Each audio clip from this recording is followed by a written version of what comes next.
My name is Daisy Amdani, and I'm the Executive Director of Crowne Trust. So Crowne Trust was formed in May of 2010.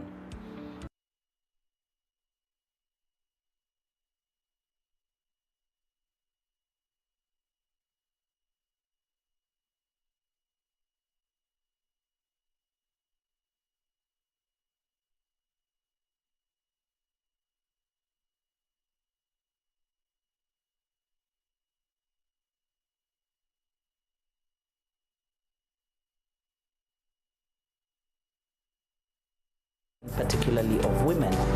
So the organization runs on 5 pillars, all they are interconnected to achieve our goals. Our tagline is impacting lives and transforming communities, because we believe for you to be able to... Morning. Welcome back to the second day of the annual Women's Rights Convention 2023. In case we were not introduced yesterday, or just to remind you, my name is Olive Burrows. I'll invite those who are seated outside to please come in so that we can kick off the program.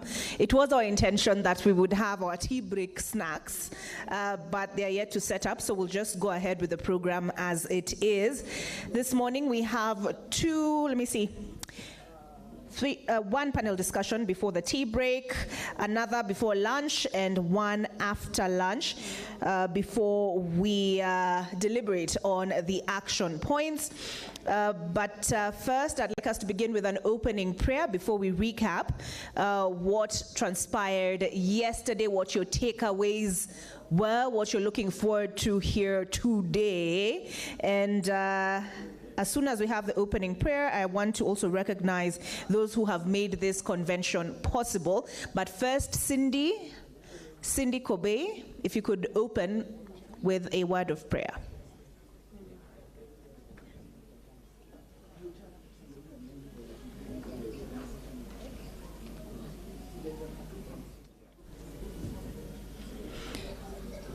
Again, if you're seated outside, I'll request you please come in, so that today we have ample time for questions. I know there were many questions that were left pending yesterday on account of time. We intend to get all your questions addressed as comprehensively as possible.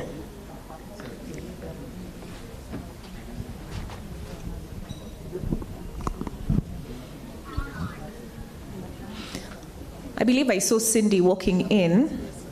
Yes, she did walk in. Oh, there you are. Yes. This one. Yes. I can see.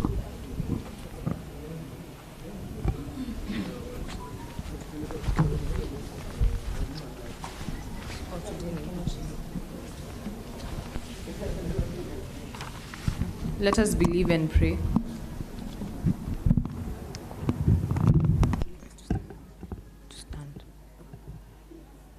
If you could please stand.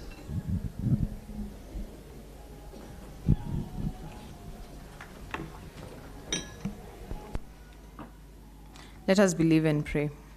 Loving Creator who embraces us all with boundless compassion, in this moment of unity and purpose, we gather with hearts wide open, recognizing the beauty of diversity that graces our gathering. We come before you, dear Yeshua Messiah, and Yahweh Elohim, seeking your guidance, grace, and blessings as we embark on this transformative journey. We acknowledge that in your eyes we are all equal, each soul a precious creation bearing your divine essence. As we convene at this annual Women's Rights Convention, we ask for your divine presence to guide us as we strive for a more just and inclusive world. May this event be a beacon of hope, radiating your love and compassion to every corner of our nation. May it serve as a catalyst for change, inspiring us to create a world where everyone's rights and dignity are upheld. As we join hands, hearts, and spirits in this sacred endeavor, we humbly ask for your blessings upon our deliberations, conversations, and actions. May the choices we make reflect the values of inclusivity, empathy, and compassion that you have bestowed upon us. In the name of Yeshua Messiah and Yahweh Elohim, we offer our prayers, knowing that through your grace we can transform our aspirations into reality. Amen. Thank you for that, Cindy.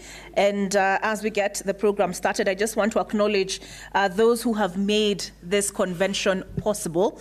And I'll begin with CARE International Kenya, Global Affairs Canada, Africa Women's Development Fund, Reinvent Kenya, University of Nairobi Women's Economic Empowerment Hub, Echo Network Africa, Women's Political Alliance, Justice Advocacy and Empowerment Center, UN Women, the National Women's Steering Committee, the Ministry of Public Service, Gender and Affirmative Action, which was represented by the CS yesterday, who officially opened this convention. And last but definitely not least, Crowne Trust. Makofi kwao. All right, so I want to do a brief recap before I invite our first panel. And our first panel will be moderated by Dr. Agnes Meroka. And she is of the UON, University of Nairobi, that is Women Economic Empowerment Hub. And we are discussing investing in women. On her panel, we'll have Sarah Muhoya, Echo Network Africa, Dr. Mary Mbithi, who we heard from yesterday in the opening statements, and also Nancy Gitonga, African Women Entrepreneurship Program. But let me just remind you what we discussed yesterday. And given this is an event where you're meant to amplify your voice, we want you to be heard. I'll ask our sound team to prepare, because I'll invite you to tell us what your takeaways were, what your expectations still are with regard to today's discussions. But we'll begin with yesterday. And the first discussion we had was on the 2/3 gender principle in elective and appointive offices. And we had a presentation from Dr. Nancy Barasa, the first female Deputy Chief Justice of the Republic of Kenya. That session was moderated by Beatrice Kamau. And on her panel, we had Honorable Sophia Abdinur, former MP Ijara. She explained, she painted a very vivid picture of what her experience has been in seeking out elective office. We also had Winfred Lichuma on her panel, and I believe she was joined by a member of parliament from Tharaka Nithi on the panel as well. And after that, we had a conversation moderated by Winnie Maru. Also on that panel was Honorable Sophia Abdinur, Wanjiku Thiga, and Winnie, who am I forgetting? I'm forgetting somebody, the Deputy Governor, Elgeyo Marakwet, who sat in on that panel. All right, so that discussion, what they were discussing was navigating the terrain, taking stock of women's political participation. So we had from you comments, questions at the end of those two sessions, but I'm keen to hear what the rest of you thought, what your takeaways are. And, okay, I see my sound team is ready. How many microphones do we have? Just the one? 3. Oh, plus this one, eh? Because we have 3 sections of the room. So should we start with this side? Yesterday, this side really felt disenfranchised. Watu wa grao. Perhaps I'll ask for volunteers first before I point anyone out. Volunteers first, what your takeaways were.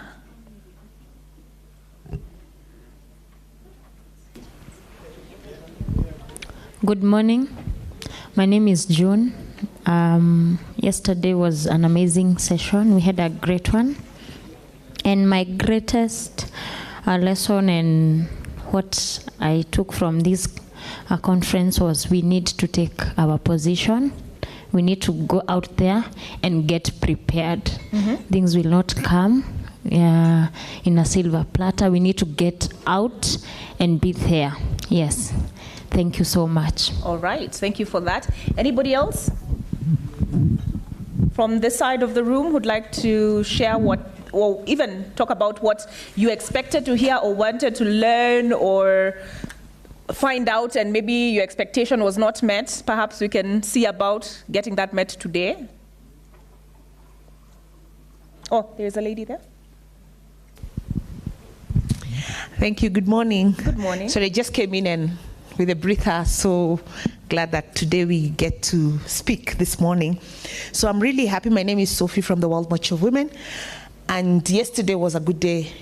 It actually gave some of us, it was like a rebirth, because as Kenyan women, we were actually almost like losing it, looking at all the struggles, where everything has come from and where we are. and then we feel like we don't have hope.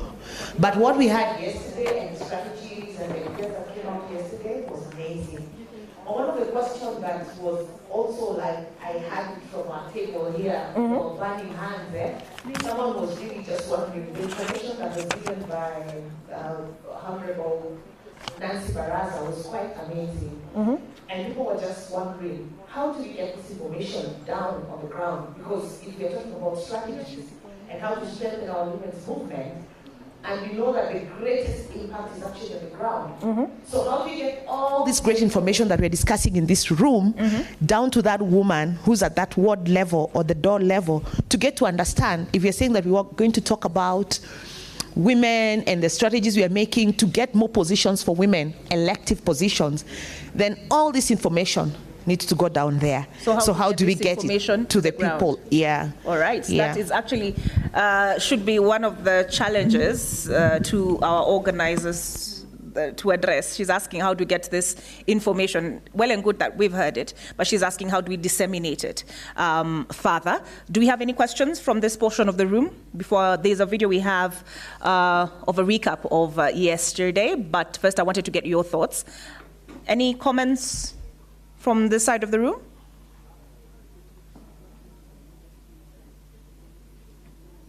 Okay, there's a lady wearing spectacles at the back.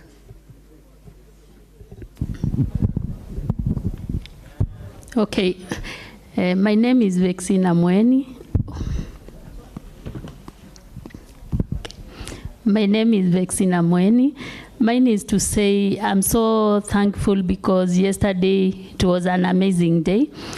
Meeting likes of Kabira, Daisy, meeting those great women and speaking to us and knowing that the journey wasn't easy was an amazing thing.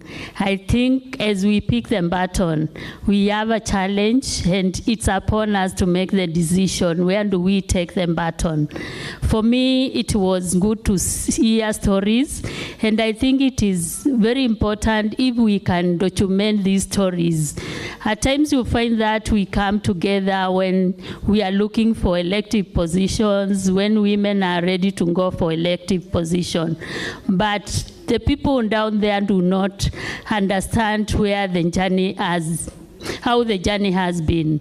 If we can sit back and document all the stories Kina Honorable Sophia were giving out and other ladies, the young one who was kissed severally, people can understand it's not easy for women to be in leadership. So let's wake up, start documenting these stories, share as early as possible so that we can make the journey for women in leadership easy. Thank you. All right, that's a brilliant recommendation, Mweni. Documenting these stories for posterity. Anybody else? All right, we have a hand here and another one. Good morning, everybody. Good morning. My name is Rosemary from PPLC. The discussion of yesterday was very good. Everything was explained. We had so many experiences being told about, but what never came out clearly is how can we achieve the 2/3 gender principle? And I hope today that one will come out. Thank you. All right, thank you for that. Yeah, go ahead. Okay, thank you. My name is Nelly Chepkemoy from ODM and We Care organization. For me, I was not here, but I followed the discussion online. And one thing that I came to realize or would like to allude to is that as young women and as youth, we are normally told we are the majority in the country. But now when it comes to leadership, it is not reciprocated. So it's time to rise up. It's time to support each other. We are not yet there, but we will get there with tenacity. Thank you. All right, thank you, Nelly. Couple of hands here on this table. Thank you. My name is Rose Chege. I congratulate all the people that spoke yesterday. And all I could hear about is 2/3. We're still talking about the 2/3 gender rule.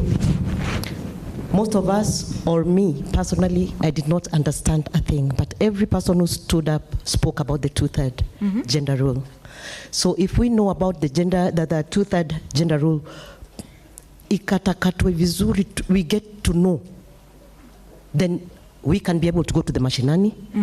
As the lady down there said, how do we take this report to them? Yes. Because without the two-third gender rule, then again, we are still stagnant where we are. Yeah? Okay. But I also compliment all the people who spoke yesterday.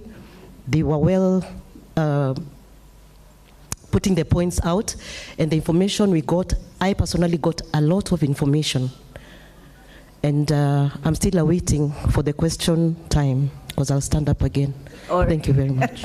I promise you today we will allocate sufficient time. Thank you very much. That's why I'm seated in front. And my apologies for that. All right, this side of the room. Anybody who has some feedback on yesterday's discussions? You could also say what you're expecting from today's conversation. So we are looking at, the first panel is looking at investing in women. The second is going to look at women with disabilities and disability inclusion. There was a question that was raised with regard to two-thirds. Where do women with disability fall? And then the other two panels will deal with intergenerational mentorship, bridging the youth divide, and paying the price, all hands on deck. So if you have no feedback on yesterday, you could also tell us what you're looking here today. Oh, sorry, go ahead. Good morning, I'm Evelyn Haimba from Pambazuko la Wanawake Magharibi. Something I wanted to say yesterday, but now I have the opportunity to, is about the two-third gender and how we roll this down to the mashinani. Somebody has said before, and I think two speakers, on a challenge on rolling this at mashinani. Now, I look at this challenge at different levels. It is a challenge, and again, it's not a challenge, because under the National Women's Steering Committee, we have the networks that go deep into mashinani, Pambazuko la Wanawake Magharibi being one of them, and others like Sauti ya Wanawake Pwani, and other players too. So my appeal, and what I wanted to call out to the task force on the realization of the two-third gender rule, of which Daisy is part of that, and she's a co-chair, is we had made steps in realization of this, and we even did the Green Amendment campaign. So I'm just calling out to the task force to see how maybe they would want to ride on this, I don't know, but ensure that even as the task force goes out to do the work, kama mama wa mashinani, mama ambaye niko in the rural, we talked about taking bottled waters, and I've said this very many times, even to Daisy, that let's get out of these four walls in the hotels. Now, let's just sit with women in the villages under the trees. So as we think that we have a challenge of getting, it's not so much of a challenge. We already have the networks there. What now needs to be done is to strengthen the linkages between the national and the support for the grassroots networks to take up this. For the two-third gender in the Western and Nyanza, and even at the coast where we did some work, and I think even for the Green Amendment, it was almost throughout the whole country. We might not, maybe, I don't know, might not adopt the formulas that you were talking about, but at least if you go to where we did these campaigns, women at least have an idea of what the two-third gender means. And we even did some studies at our own local institution, away from the elective position, even the appointive and at the executive at the county levels. So thank you. All right, thank you for that. Two-thirds, it seems, Daisy, people want to fully understand so that they can go into back to their communities and explain with confidence what it means for them and their constituents, so to speak. Anybody else? All right, one more. We'll check this one more, and then we'll play the video. And during the video, I'll ask those who are sitting at the periphery, tukuja pamoja, juu sote tuko pamoja. I don't see any reserved signs on the tables, maybe just one or two, so we should be able to occupy the space right at the center, close to the panelists, so that you can hear them clearly, you feel like you're part of the conversation. So I'll invite you, now that COVID is behind us, if you could please move closer so that we don't over-rely on the screens. There's plenty of room here. Go ahead.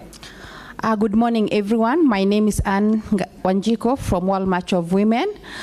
From yesterday's discussion, I felt that we didn't discuss well the myths and cultures that hinders women from being elected from elective position, especially during election or in political parties. I think we should elaborate more, because most of the time the myths and the cultures, the ones which hinders women from being elected, even ourselves, even the learned ones, they still say mama hawezi ruka shingo, or they say wanawake wanavaa vibaya wakati wa uchaguzi. But we see even men wakati wa election hata hao wanasag, but no one speaks about it. Watu wanasema wewe hajaolewa, but how many men pia hawajaoa, but we don't speak about it. So I think today we should elaborate fully about the myths and cultures that hinders women from being elected from elective positions. Thank you. Right, the myths and the cultures that hinder women from being elected. I remember there's a Grace Kamau who also contested, and she agreed with Wanjiko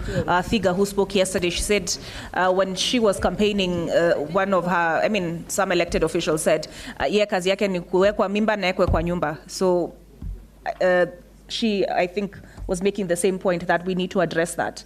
How do we counter that? All right, okay, just one last one. There's a lady in red there. Good morning, everybody. My name's Agnes Nduta from Maendeleo ya Wanawake, and I'm so grateful to be in this forum. I have learned a lot.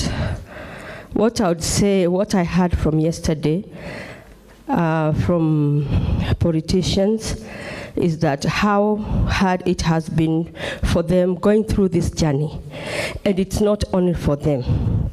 This is a story from the grassroots. I'm a grassroots woman, and I'm happy to be in the midst of very learned women and very experienced.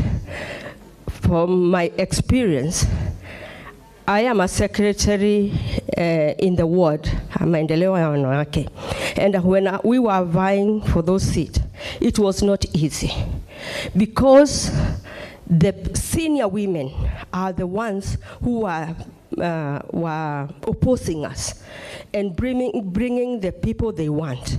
So if we as women can have one spirit and appreciate each other in whatever level you are, I think we can go far. Okay. Secondly, is that true that? And I heard somebody say about learning on mashinani. There are so many challenges. When you call women, or you call a woman from to maybe to teach them or to discuss these issues, some of them will not come because there's no money. They'll ask, what are we getting? So we have to have a sense of ownership and a share of the responsibility.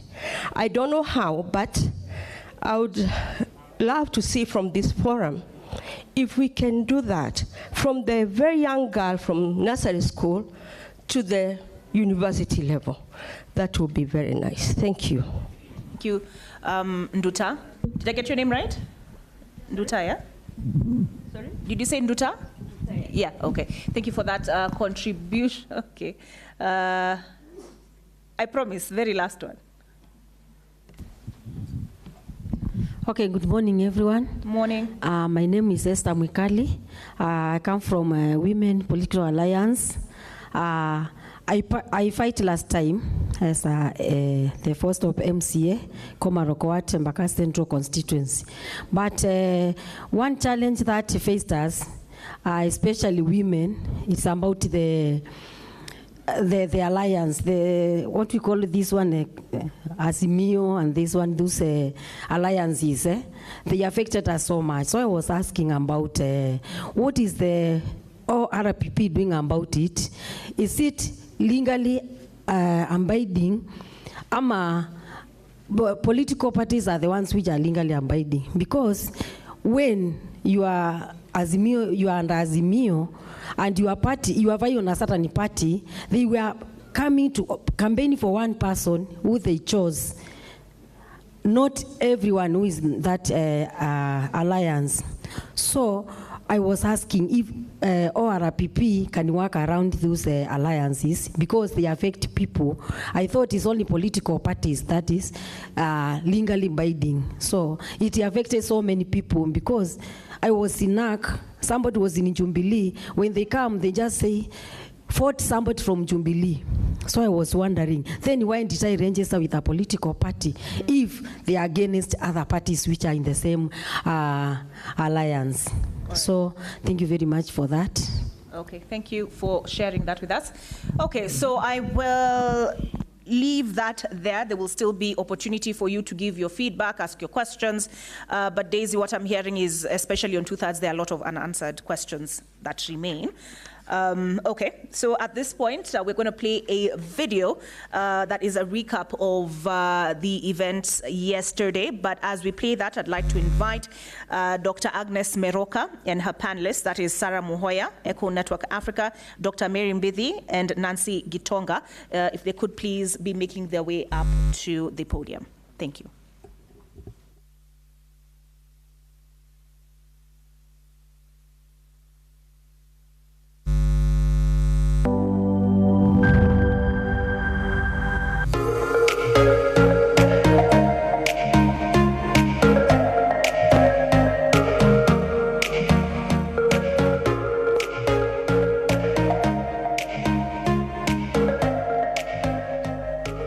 We must appreciate intergenerational approach. We must appreciate what has been done, because we stand on the shoulders of many, and everybody has their space, you know. So Pia, the young people, we must embrace the wisdom of our elders.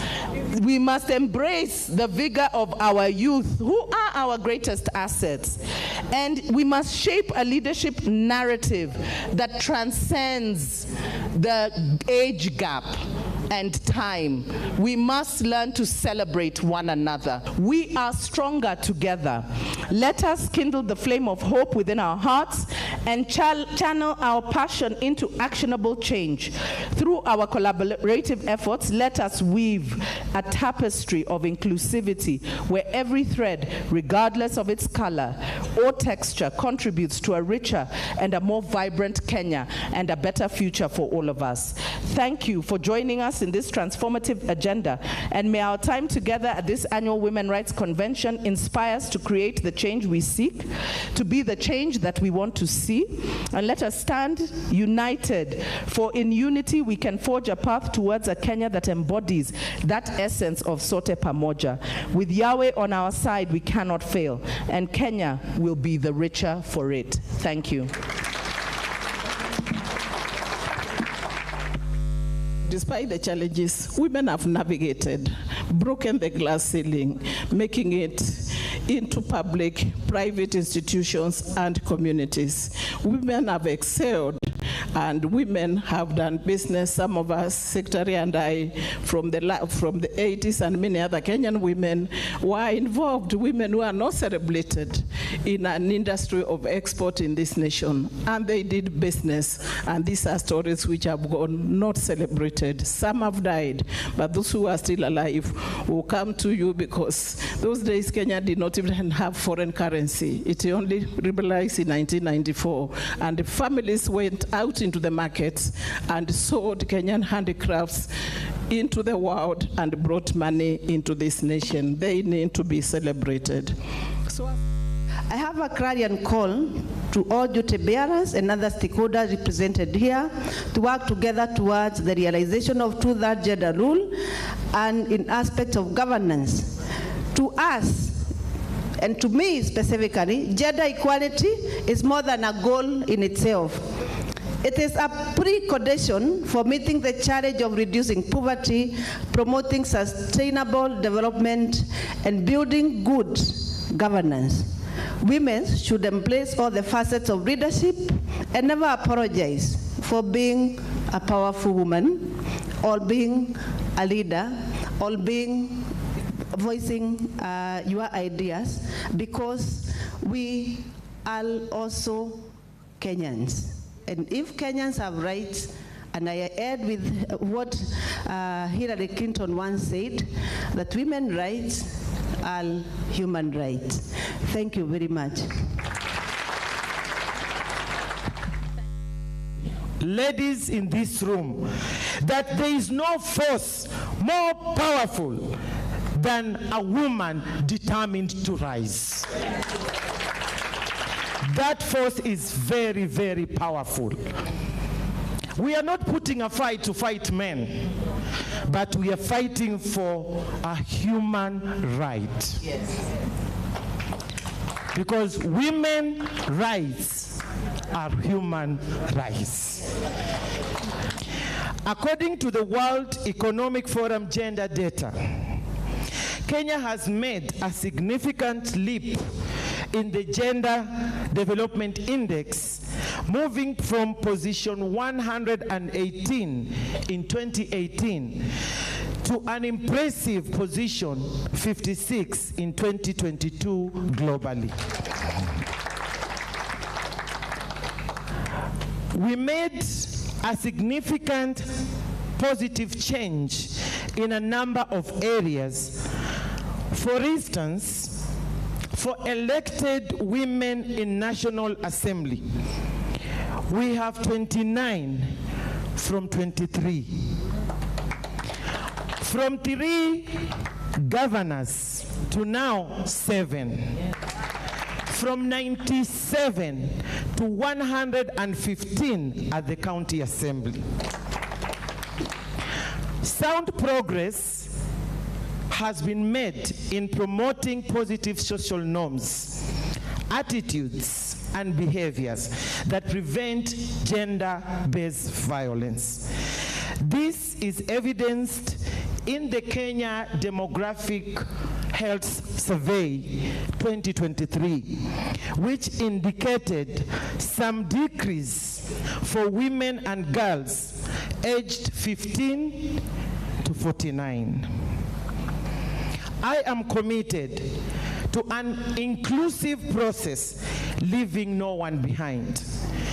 Taking the lessons learned from the previous attempts, I envision a bipartisan process that will adhere to the principles of public participation as exposed in our Constitution.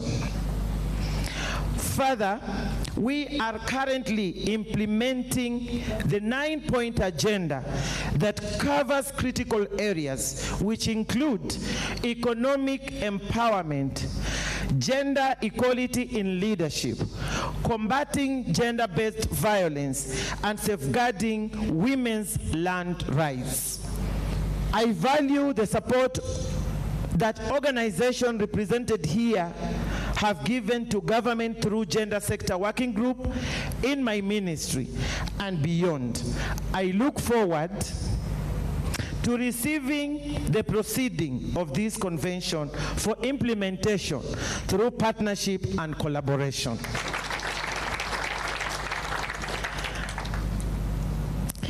It is now my pleasure to declare the Annual Women Convention 2023 officially opened. Thank you, all of you, and I wish you a fruitful deliberations.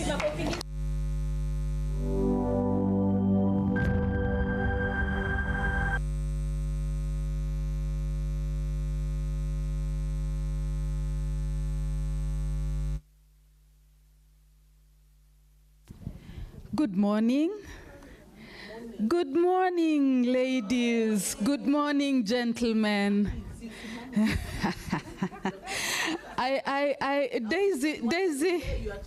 Daisy is indicating that I am vertically challenged. Akina mama hoye!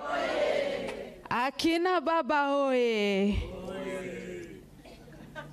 And I am being requested to sit Daisy because the camera cannot. Yes. So welcome to today's panel on investing in women. Ambapo kwa Kiswahili tunasema uwekezashi katika kina mama. So lazima leo tutumie pia lugha yetu ya taifa, kwa hivyo tutaongea Kimombo, kwa lugha ya Kimombo, tena kidogo katika lugha ya Kiswahili. Kwa hivyo leo tuko na panelists wetu watatu ambao saidia katika haya majadiliano. We have Sarah Muhoya, who is the head of positioning and democracy trust fund at Eco Network Africa, and she is also a director at the Kenya Broadcasting Corporation. Sarah, if you could wave so that they can see you. Hi. Hi. And we have our champion, Dr. Mary Mbithi from the University of Nairobi Women's Economic Empowerment Hub. Dr. Mary Mbithi wears many, many hats, but for today she is a researcher. And she is going to be talking to us as an economist also. She is an economist and a senior lecturer at the Department of Economics, University of Nairobi, and she's also the director of research at the University of Nairobi Women's Economic Empowerment Hub. And then we have Nancy Gitonga, who is the CEO of African Women's Entrepreneurship Program Kenya and the president and founder of Zamora Consulting Company. And Zamora Consulting Company does something very interesting, Nancy, because you work towards promoting increased women's participation in trade and economic empowerment. So we are looking forward to hearing from you. So in order to start, we need to understand what is investment. Uwekezaji. Can you please tell me that in Kiswahili? Uwekezaji. Uwekezaji. What does it mean to invest in women? How do we invest in women, and why should we invest in women, Dr. Mary Mbithi? Good morning. And it is great to see all of you this morning. You are looking fabulous from where I am seated. So it's great. And what is investment, and what does it mean to invest in women? Investment means setting aside resources, and the resources can be time, it can be money, it can be commitment, and many other ways. Setting them aside for future benefit. You commit the resources, you use them today, and you expect to find output or benefits or returns. To be more specific, returns in the future. So investing in women means committing resources in terms of money or time or whatever other commitments governments can make into women.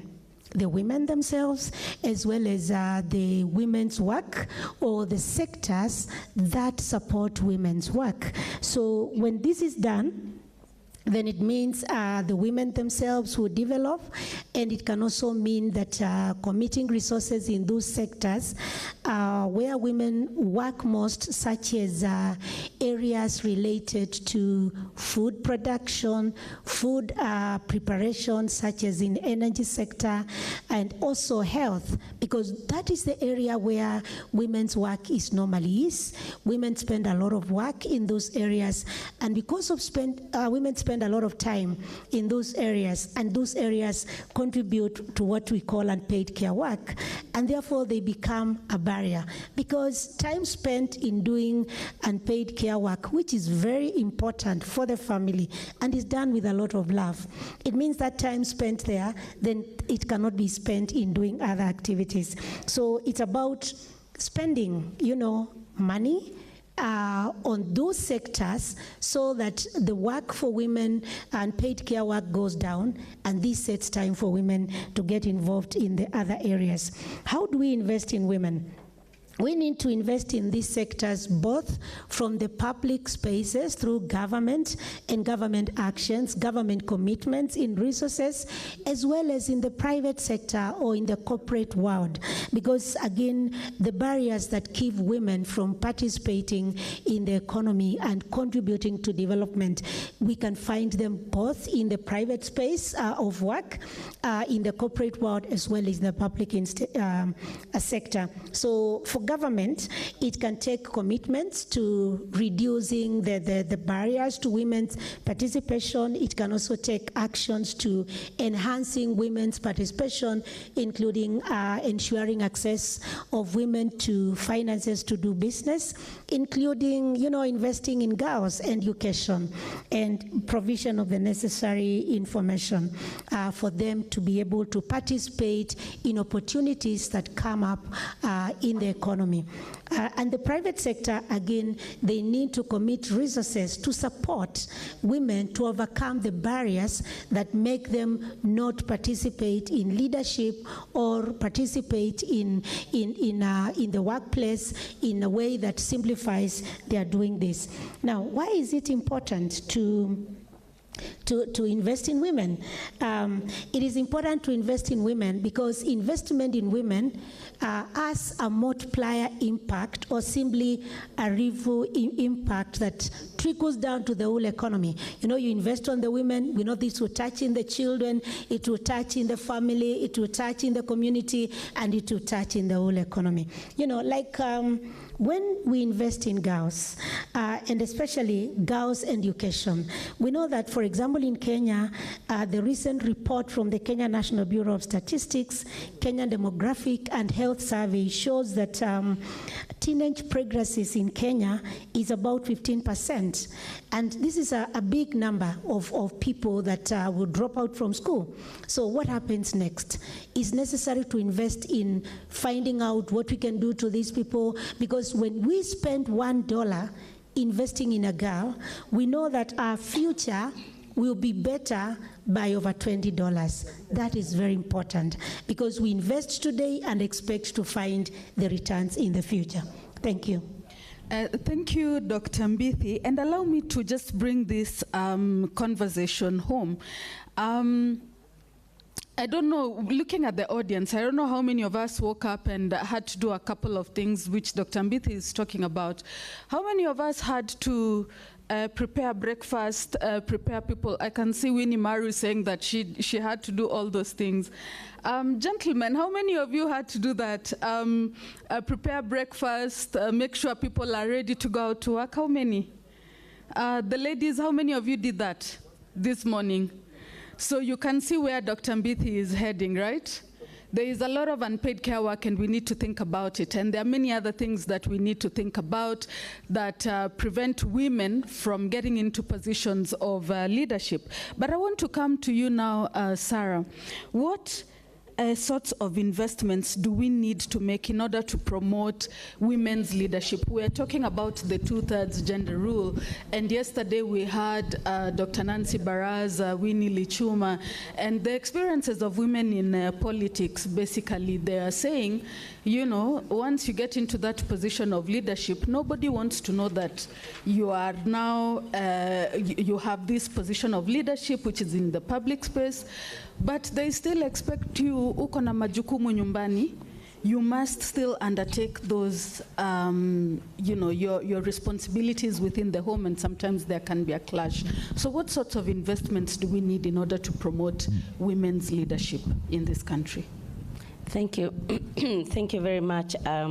First, I want to concur with my sister here about the barriers, and I'm glad in her definition, she spoke to the barriers. And I think part of the motivation for this conversation is for us to say, to take us to the level of the whole issue of inclusion, to say that the basic reason, one of the basic reasons why we want to invest in women, and I dare say girls, is so that we can create more inclusive, more diverse society in which men and women, boys and girls are all living and participating in society as they should. So for me, that is very important. But in terms of, and therefore, I think that when we speak to issues of investment, we sometimes just go to women's economic issues, but we do know that they got to transverse, they got to go beyond that. We need that whole 360 definition that takes us to the holistic person, so that we see the investment as in totality.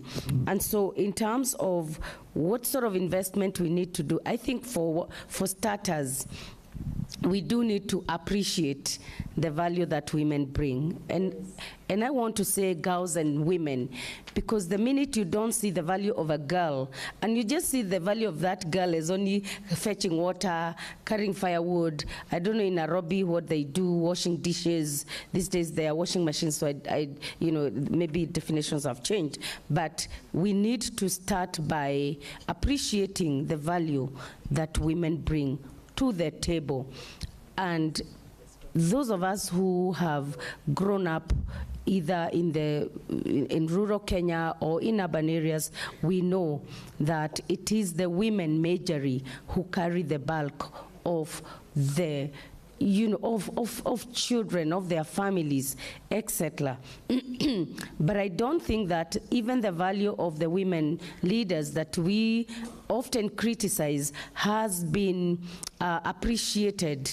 I think that we need to interrogate what value did, for example, Rose Warohio, Mother Karua, Zipporah Kitoni, and just keep coming over. What value have they brought?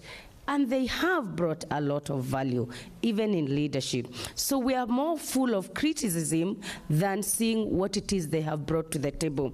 I think of some studies, and I think this is where the University of Nairobi comes in, they need to invest more in research to continually help us appreciate the value proposition. Secondly, I think that we need to honestly invest in creating, in expanding the pools from which we draw our women's leadership. You know, I've been intrigued to look at the figures, for example, in the 2022 general election. I'll just read them for you.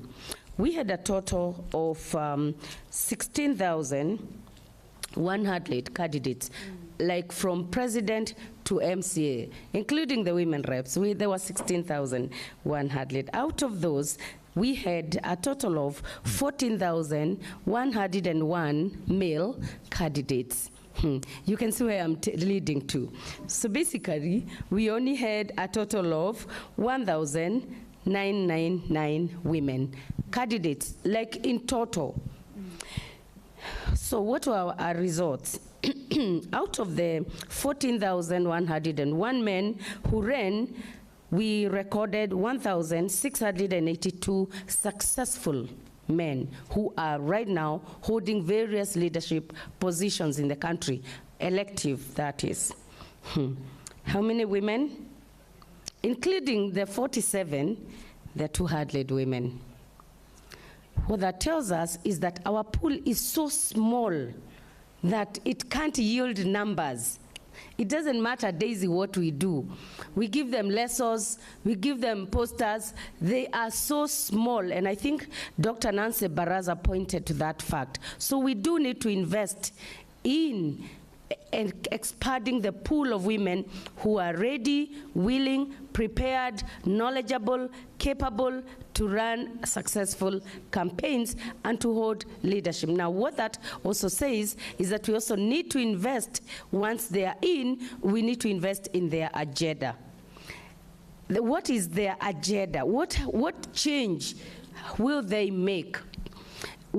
Because that change, that impact is what will then roll back and be the yardstick by which they will be judged. So we need to invest again right there in the woman who is leading.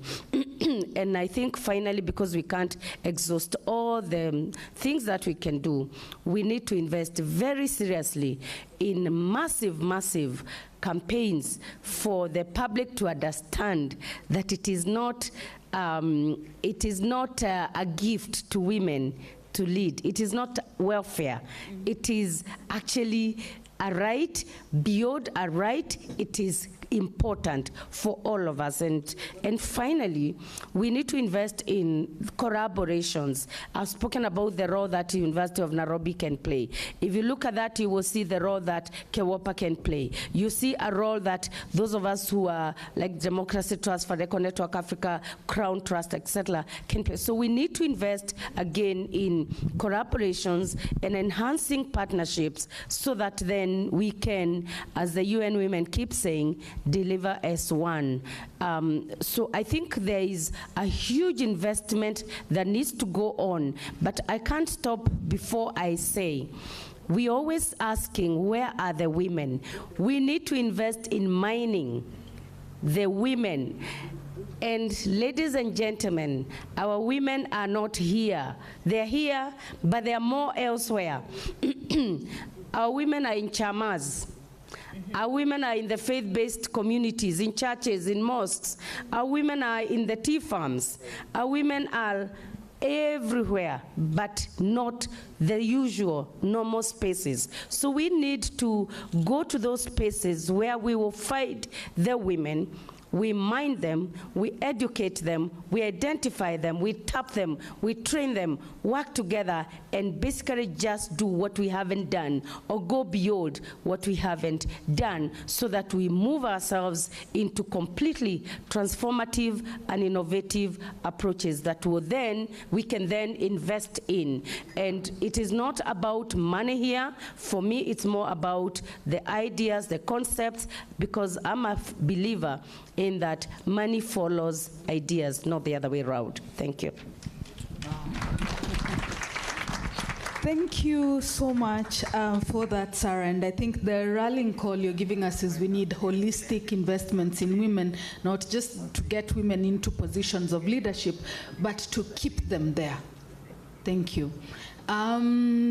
Nancy, I would now like to come to you.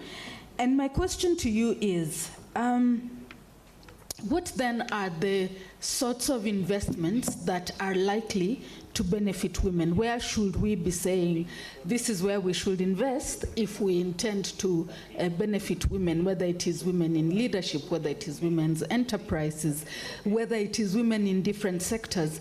What sorts of investments do we need to make so as to benefit women?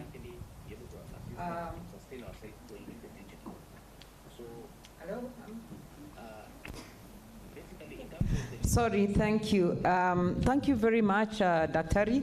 Akina mama mpo? Akina mama mpo? Asante sana. Thank you very much, Daktari. It excites me when I meet a group of women, because to be very honest, whether we like it or not, if you're not economically empowered, if you are not economically empowered, my sister, even when you left your house in the morning, you may not have had the power to put some little tea, a cup of tea on top of the table for your children. So for me, trade and gender goes together, not only in Kenya, but in Africa. I I am glad my two sisters have really brought it out very well, and I'm very happy because, like Sarah has really brought out the political angle. We must look at this from an holistic perspective, political, economic, social, and technological. If we women must make steps that are going to help us get included. We are talking about inclusion. So how are we going to package ourselves? Tutajipangaje akina mama? Hiyo ndio swali. Siasa si mchezo, and you had our own CS tell us here yesterday. Si mchezo. Lazima utatafuta hela uingie nayo pale. It's not a joke. You must invest and invest wisely. You must have experts with you. So we must invest in a lot of experts, and I'm happy because all these organizations here, they have invested in terms of technical very seriously when it comes to enabling and supporting women in politics.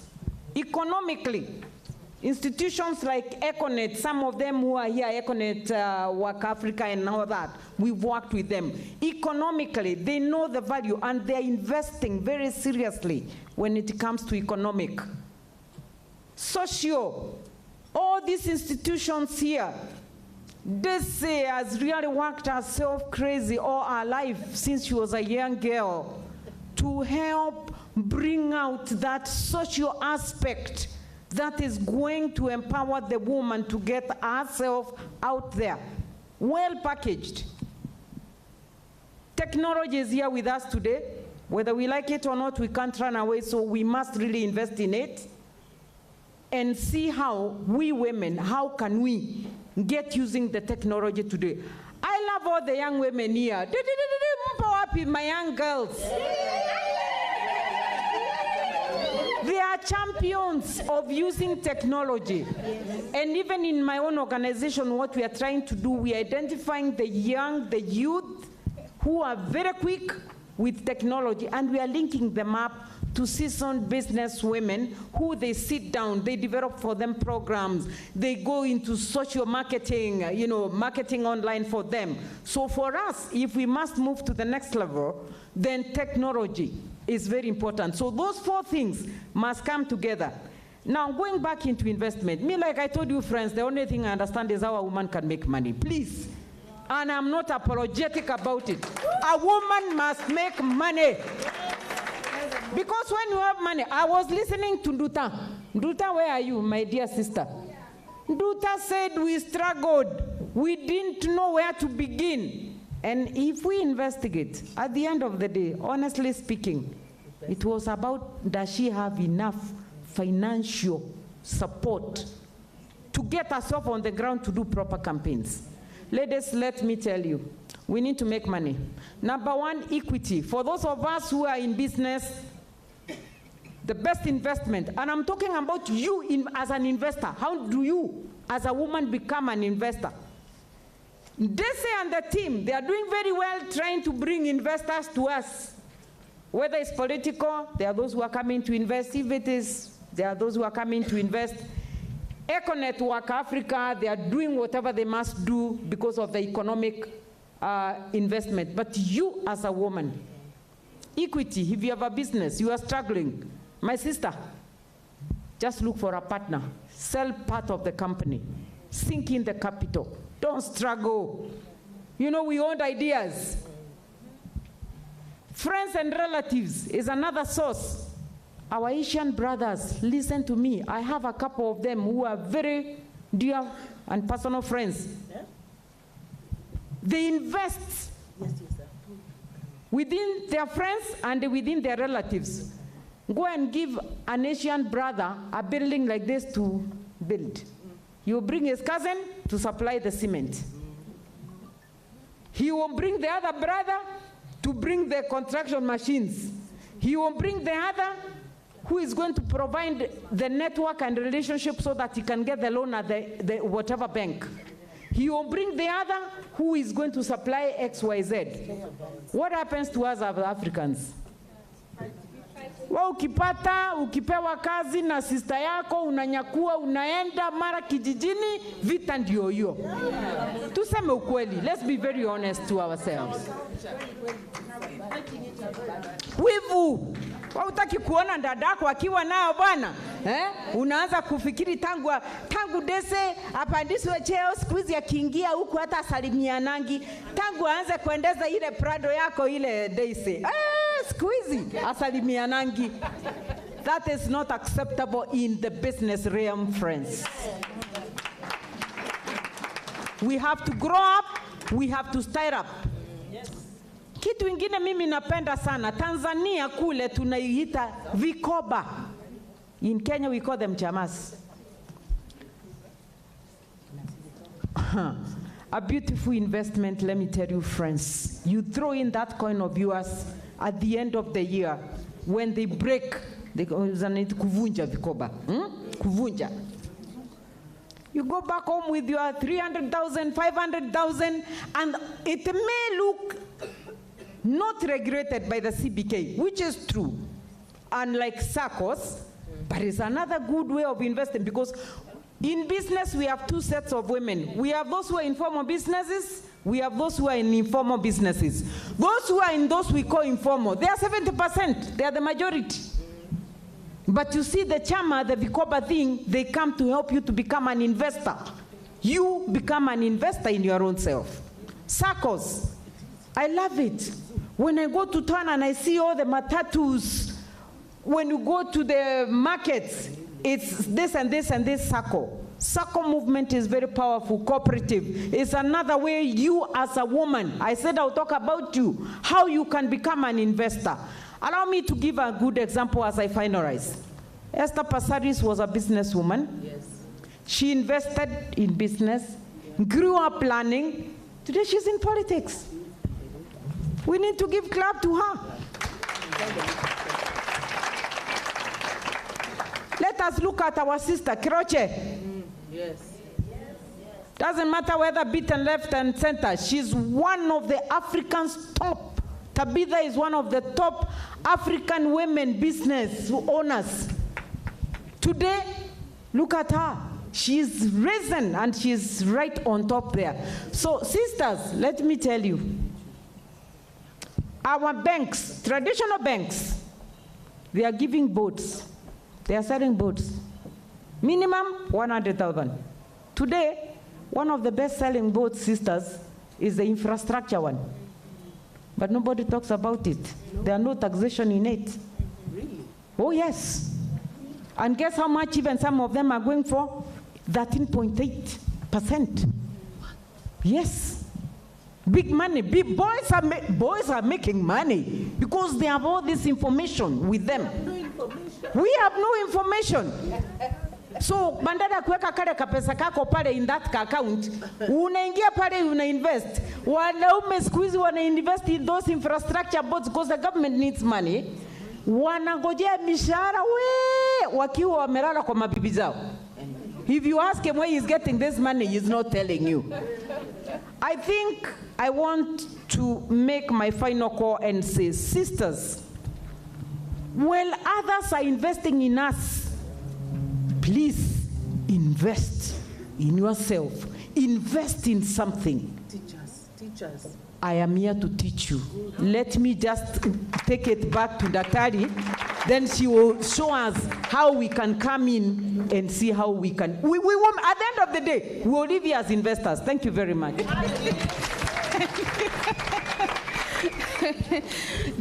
Daisy, please call us for a meeting where we discuss investments. Yes. We need a class.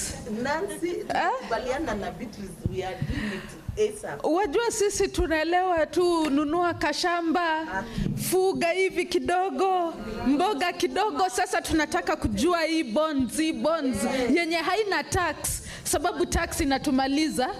Lakini lazima pia tulipe ushuru tujitegemee. Now, Dr. Mbithi, I want to come back to you and I have two questions for you. I know, Dr. Mbithi, you have looked at the budget statement for this country. several years with Professor Kabira, you have been looking at the budget statement with other economists. What are some of the challenges you see around how investments in issues that concern women? What are some of those challenges that you see in that context? And how do we navigate those challenges? How do we deal with gender barriers? Some of the things we have been told, like Nancy has said, it is even lack of knowledge. And why don't we have that knowledge as women? Why do men have that knowledge? So how do we deal with the challenges? How do we navigate the gender barriers that prevent women from investing in themselves, and also the state, the government investing in women, and also other partners investing in women? Thank you. I think the challenges that women face are many. And for example, one of them, when it comes to participation in the economy, and the one that we see in the budget, is that the resources committed to those sectors are limited. In economics, we say resources can never be enough, but the point is to prioritize and find out, what makes a lot of impact and put more resources into that. So one of the challenges that women face is accessing capital.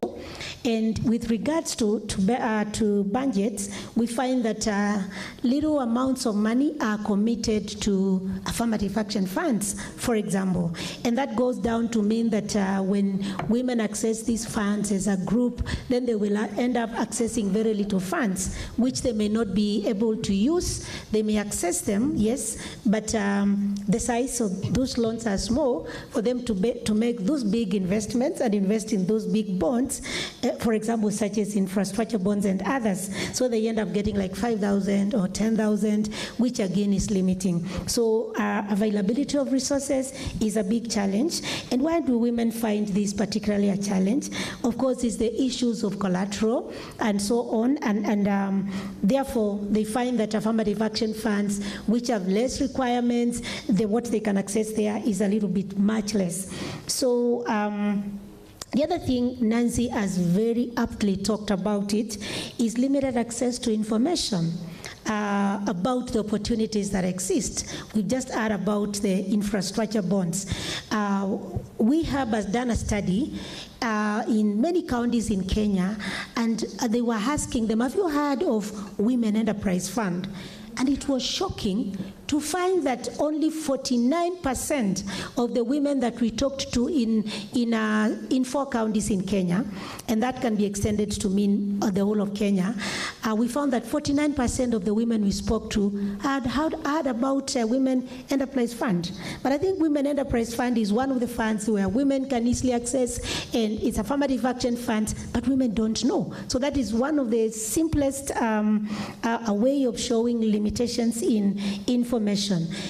Information about HAGPO. We've talked to so many women. We told them, do you know there are opportunities that government has given for you as affirmative action funds? As affirmative, you can be able to supply government services and goods, whether it's at the county level or at national level, and women don't know. So access to information is another one key challenge that remains a barrier for women today, which we have as really highlighted and needs to be addressed. So another thing is, for example, time constraints. And I think, Dr. Ari, you've talked about it at the start. Time constraints, because we know that women have a lot